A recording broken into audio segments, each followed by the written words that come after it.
Ba sa taong mahal mo at iniwan ka niya at lumayo siya sa'yo at gusto mo ba na magkakabalikan kayo dahil miss na miss mo na siya ng sobra-sobra at gusto mo na babalik siya sa'yo agad-agad at magkausap kayo.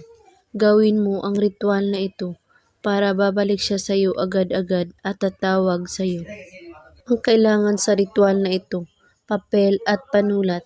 Kapag gumawa kayo nito, ay buo ang inyong paniniwala at walang ibang iniisip at pagdududa. Kunin mo ang papel at panulat. Isulat mo sa papel ang pangalan at apelyido ng taong mahal mo.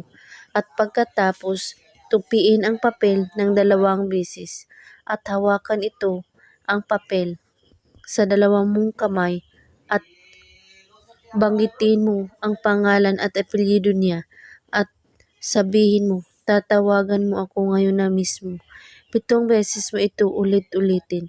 At pagkatapos ng pagbigkas, ilagay ito sa ilalim ng iyong unan at tulugan ito kada gabi. At saka mo na ito kunin kapag makikita mo na ang unti-unti ng epekto nito. At paggising mo sa umaga ay mamangha ka sa magiging resulta nito. Gawin ito kahit anong oras at araw, basta't bago kayo matulog sa gabi. At kung may katanungan po kayo ay magko-comment lang po sa baba. Maraming salamat sa panonood. May God bless us all.